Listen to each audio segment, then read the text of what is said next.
اور اچھا چرواہا اپنی بھیڑوں کو قربان نہیں کرتا۔ وہ اس لیے ان کا دودھ نہیں نکالتا کہ اس سے روپیہ بنائے، بلکہ اچھا چرواہا یوحنا 10ویں باب کی بھیڑوں کے لیے اپنی جان دیتا ہے، اور بھیڑوں مسیح کے نے لیے۔ ایسا ہی کیا۔ صحیح۔ اس نے نہ صرف یہ کہا بلکہ صلیب پر ایسا ہی کیا۔ لہٰذا آج ضرورت ہے کہ خدا کی کلیسیا میں ایسے اصول دکھائی دیں جو اس کی سوچ کے مختلف ہوں، اور اس لیے ہر کوئی جس کے پاس حکمت ہے اور خدا کی کلیسیا میں نمایاں کردار ادا کرتا ہے، اسے بائبل کی ان باتوں کو بڑے غور سے سننے کی ضرورت ہے۔ پالوس رسول کہتا ہے، اور جو لوگ تمہارے سپرد ہیں ان پر حکومت نہ جتاؤ، ان کے مالک یا بادشاہ بن کر نہ بیٹھو، بلکہ گلہ کے لیے نمونہ بنو، ناجائز نفع کے لیے نہیں۔ خداوند کی خدمت کرنا اوروں پر حکمرانی یا سلطنت کرنا نہیں ہے کہ آپ لوگوں سے بالا تر ہیں اور وہ آپ کے ماتحت ہیں، بلکہ یہ خدمت ہے۔ اور اس سے پیشتر کہ ہم آگے بڑھے، ایک بات نے میری توجہ حاصل کی، اس نے اسے گرجتے ہوئے شیر کی تشبیہ دی۔ بالکل لیکن آپ نے ذکر کیا کہ محترم رہنما گرجتے ہوئے شیر کی نہیں بلکہ چرواہے کی مانند چرواہے ہے۔ کی۔ فرق ہے، یہاں تک کہ ہم کلیسیا کی جماعت میں دیکھتے ہیں کہ ایسے رہنما ہیں جو راستے سے بھٹک گئے ہیں، اور وہ واقعی گرجتے ہوئے شیر کی مانند ہے، پھاڑنے والے ہیں، لوگوں کو روندنے والے، اور ایسے کم لوگ ہیں جو بھیڑوں کے چرواہے ہیں۔ آگے بڑھیے۔ جی، لیکن اس لیے وہ یہاں کہتا ہے کہ بے عقل حاکم بھی بڑا ظالم ہے، جو سمجھ نہیں رکھتا وہ بڑا ظالم ہے، اور در حقیقت اس کا اطلاق نہ صرف روسا یا سرداروں پر ہوتا ہے بلکہ کمپنیوں کے مالکوں اور مینیجرز پر بھی ہوتا ہے۔ اور یہ زندگی کا اصول ہے کہ جو شخص دوسروں پر اختیار جماتا ہے، لوگ اس کے پیٹھ پیچھے اس کے خلاف باتیں کہتے ہیں۔ در حقیقت اس سے اس شخص کو اور اس کی کمپنی کو بطور مینیجر کو اس سے نقصان ہوتا ہے، اور وہ اس سے ناواقف ہوتے ہیں۔ شاید وہ اس کے منہ پر کچھ اور بولتے ہوں اور حقیقت میں کچھ اور، لیکن محبت دینا اور بانٹنے کی خواہش اور حلیمی اور فروتنی بڑی برکت ہے۔ میں مزید کہتا ہوں کہ لیکن جو لالچ سے نفرت کرتا ہے اس کی عمر دراز ہوگی، صحیح۔ اور اس کا اطلاق ایمانداروں اور غیر ایمانداروں پر صحیح، ہوتا ہے۔ بہت ہی خوبصورت بات ہے۔ ہم وقفے کے بعد مہمانوں کے سوالات کے ساتھ حاضر ہوں گے۔ ناظرین، ملتے ہیں ایک چھوٹے سے وقفے کے بعد، ہمارے ساتھ رہیے۔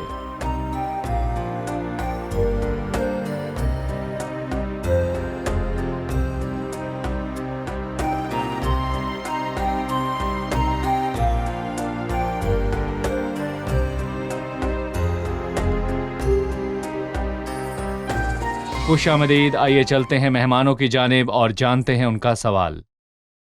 میرا سوال 29ویں باب کی پہلی آیت سے متعلق ہے۔ لکھا ہے، جو بار بار تنبیہ پا کر بھی گردن کشی کرتا ہے ناگہان برباد کیا جائے گا اور اس کا کوئی چارہ نہ ہوگا۔ اس سے کیا مراد ہے؟ جی بھائی، اس آیت سے کیا مراد ہے؟ یہ آیت یہ بتاتی ہے کہ خدا کا صبر لامحدود نہیں اور فضل کا دن ختم ہونے والا ہے۔ فضل کا دروازہ کھلا ہے، لیکن ایک وقت آئے گا کہ وہ بند کر دیا جائے گا۔ اور پولس رسول رومیو کے خط میں گناہگاروں کو خبردار کرتا ہے تو اس کی مہربانی اور تحمل اور صبر کی دولت کو ناچیز جانتا ہے۔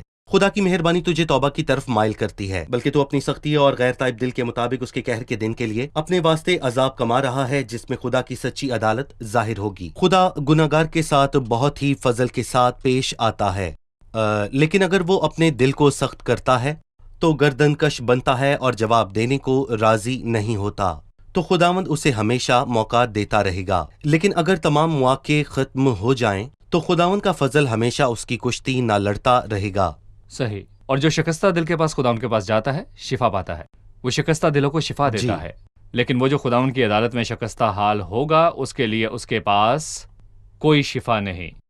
بھائی اسحاق 29ویں باب کی 5ویں آیت میں وہ کہتا ہے، جو اپنے ہمسایہ کی خوشامد کرتا ہے اس کے پاؤں کے لیے جال بچھاتا ہے۔ خوشامد ہو یا تعریف ہو، اس میں کیا غلط ہے؟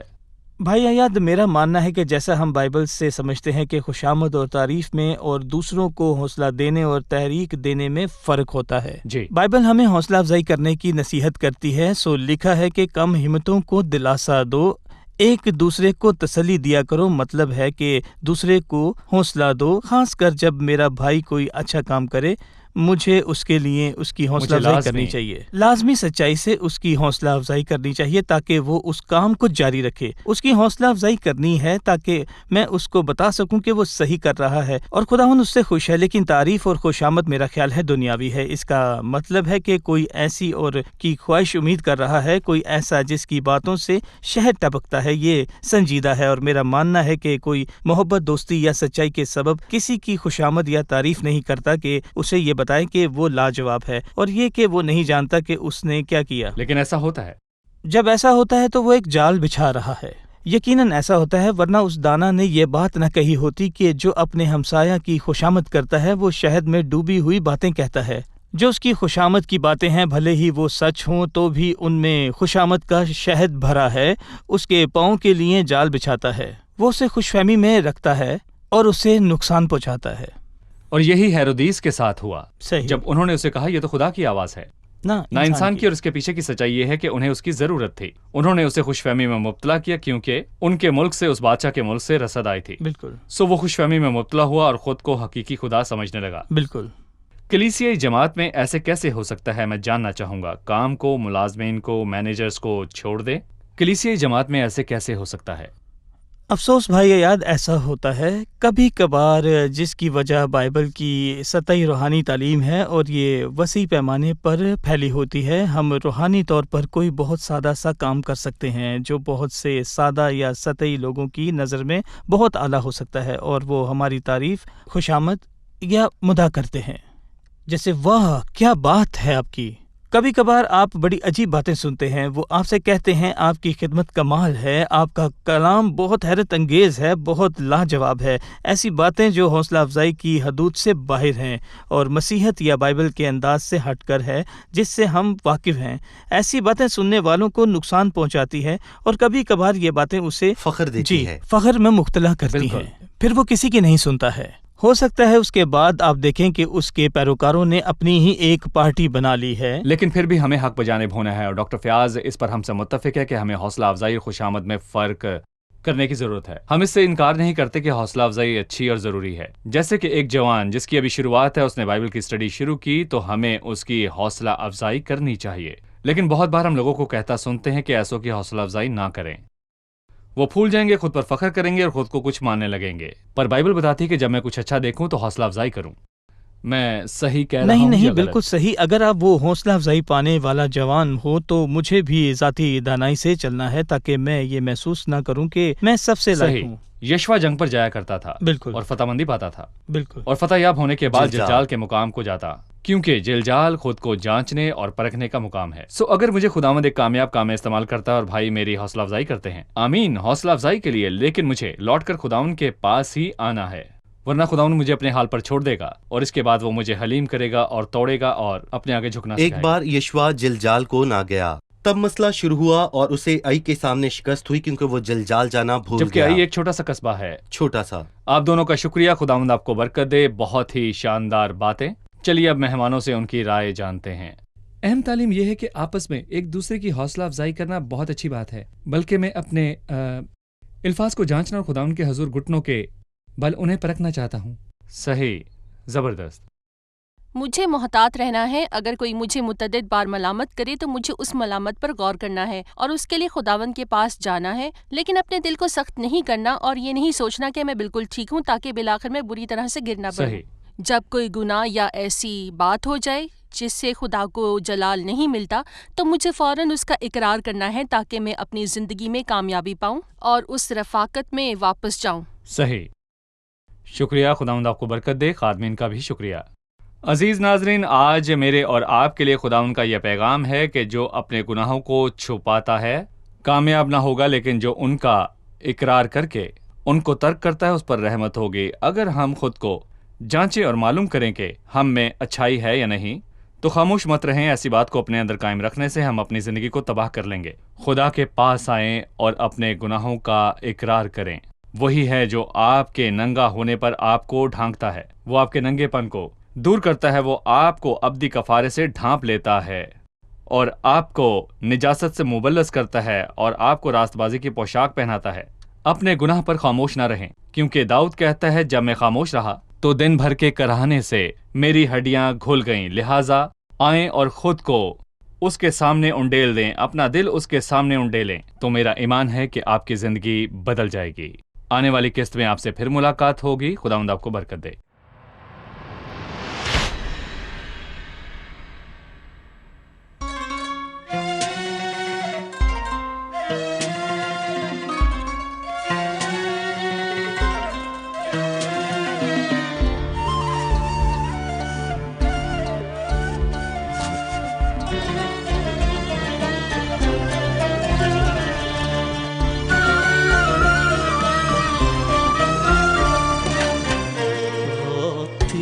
طهرتك من كل ذنوبك ومحيت شرك وعيوبك، غطيتك من كل ذنوبك ومحيت شرك وعيوبك، وبدمي فديتك ولقيتك، ده انت ابني الغالي وحبيتك، ده انت ابني الغالي وحبيتك، مشتاق لرجوعك ليا، فاحضني هتلاقي حنية، مشتاق لرجوعك ليا، فاحضني هتلاقي حنية، أرويك وأحييك، أرويك وأحييك، وأفرح قلبك بيا، وأفرح قلبك بيا.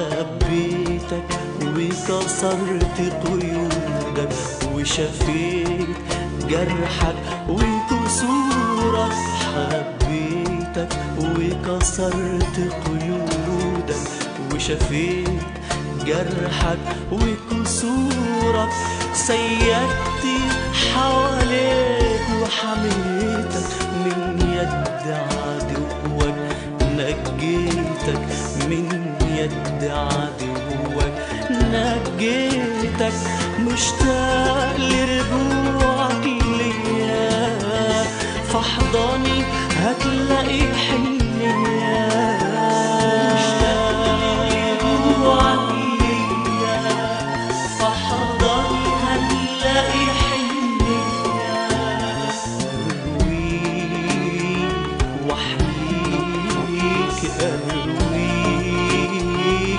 وأحييك، وأفرح قلبك بيا، وأفرح قلبك بيا.